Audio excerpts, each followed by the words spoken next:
समाजवादी विचारधारा पार्टी की सोच को ताकत दी है आजमगढ़ के लोगों ने। ऐसी शानदार सरजमी की सेवा का मुझे अवसर दिया राष्ट्रीय अध्यक्ष जी ने, यहाँ के क्षेत्र के हमारे पार्टी के पदाधिकारियों ने, नेताओं ने। मैं सभी को अपनी ओर से आभार व्यक्त करता हूँ, धन्यवाद देता हूँ और ये यकीन और भरोसा दिलाता हूँ कि जिस उम्मीद और विश्वास के साथ राष्ट्रीय अध्यक्ष जी ने ये फैसला लिया, हमारे स्थानीय नेताओं ने ये फैसला लिया, मैं सभी की उम्मीदों को पूरा करने का हर संभव प्रयास करूंगा, ये मैं भरोसा दिलाता हूं।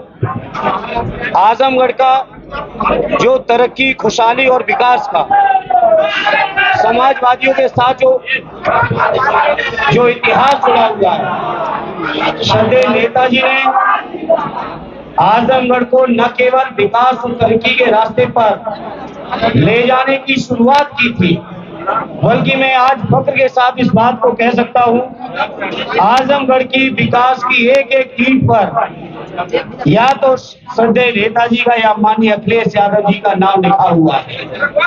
आजमगढ़ को मंडल बनाने का सवाल हो, आजमगढ़ को पूर्वांचल एक्सप्रेस वे जोड़ने से का सवाल हो, आजमगढ़ को पीजीआई लाने का सवाल हो, आजमगढ़ के अंदर जिस भी विकास और तरक्की की हवाई अड्डे से लेके आप चर्चा करेंगे तो पाएंगे कि श्रद्धेय नेताजी ने और माननीय अखिलेश यादव जी ने ही इसकी शुरुआत ही नहीं की, बल्कि आजमगढ़ को विकास के रास्ते पे ले गए।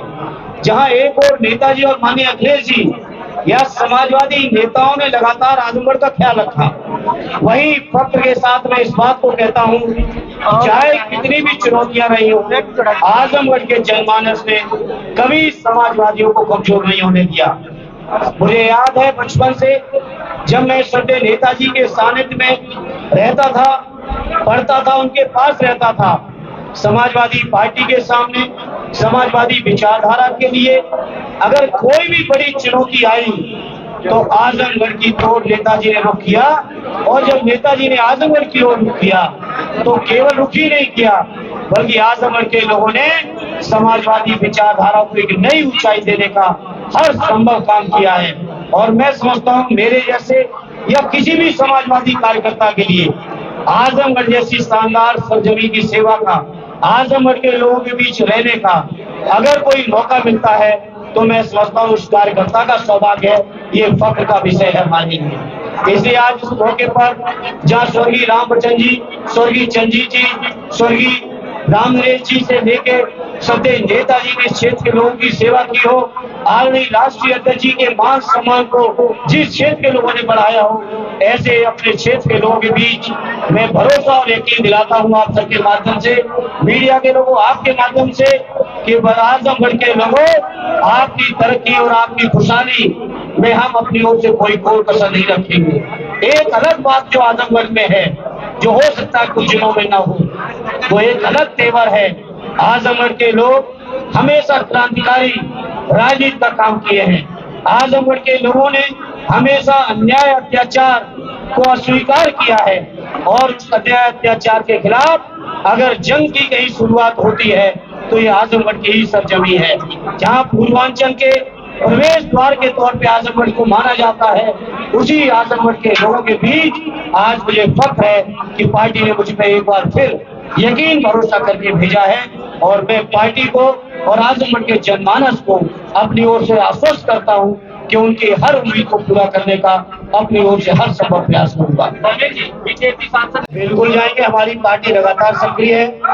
इस क्षेत्र से जिस इलाके में ये हवाई अड्डा है, गोपालपुर विधानसभा, यहाँ से हमारे विधायक भाई नफीस जी, हमारे पार्टी के अध्यक्ष जी से लेकर पूरी पार्टी इस मुद्दे पर लगातार सक्रिय रही। कई बार लखनऊ में मेरी उस मुद्दे पे बात हुई, और जाने की जहां तक सवाल है, आजमगढ़ के एक एक व्यक्ति के दरवाजे पर जाने में न कोई संकोच है, बल्कि सौभाग्य है कि आजमगढ़ के हर व्यक्ति का आशीर्वाद लेने का मौका मिला।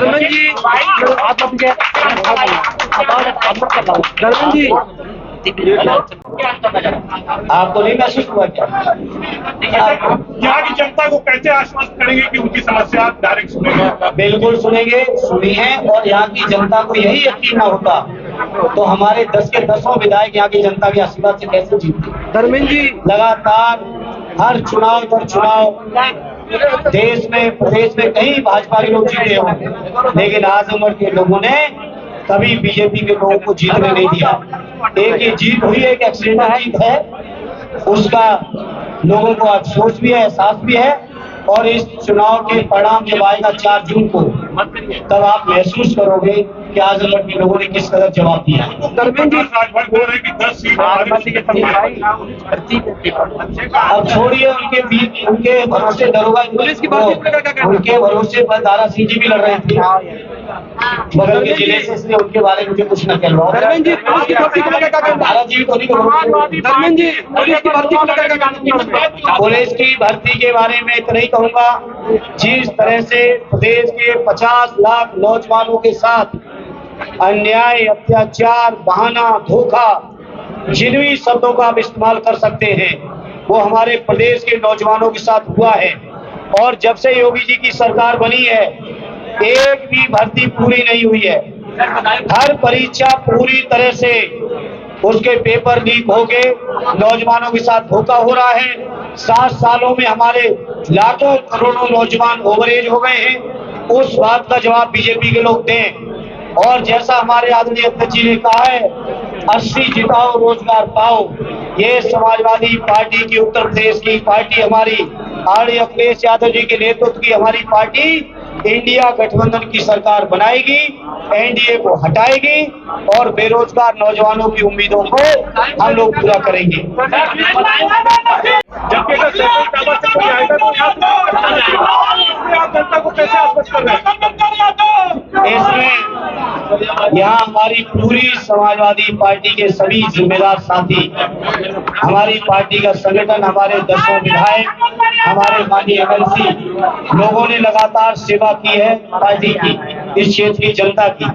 जहां तक मेरा सवाल है, तो मैं आपको यही यकीन दिलाता हूं, बदायूं में भी घर बना के रहा हूं और आजमगढ़ में भी मेरे आने से पहले घर बन रहा है। और उसी घर में रह के क्षेत्र के लोगों की जो सेवा की आवश्यकता होगी वो करेंगे। और आपको ये भी यकीन दिलाता हूँ, क्षेत्र की जो सेवा करेंगे साथ ही आजमगढ़ के लोग केवल स्थानीय राजनीति नहीं करते। आजमगढ़ के लोगों की नजर देश और प्रदेश की भी राजनीति पर बहुत रहती है। तो मैं आजमगढ़ वालों को यह भी यकीन दिलाता हूं, जो उनकी क्रांतिकारी तेवर है, जो उनका राजनीति में मान सम्मान, स्वाभिमान और गौरव है, उस गौरव को यहां से लेके देश की संसद तक बढ़ाने में कोई कसर नहीं रखूंगा। ये मैं आजमगढ़ वालों को भरोसा दिलाता हूं।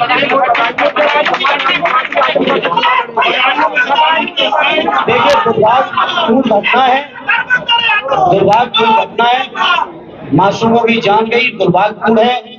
लेकिन ये बीजेपी के लोग जो बात करते हैं कि हमने लॉ एंड ऑर्डर संभाल रखा है, ये सवाल उनसे करने की जरूरत है। बहुत बहुत आप सबको धन्यवाद।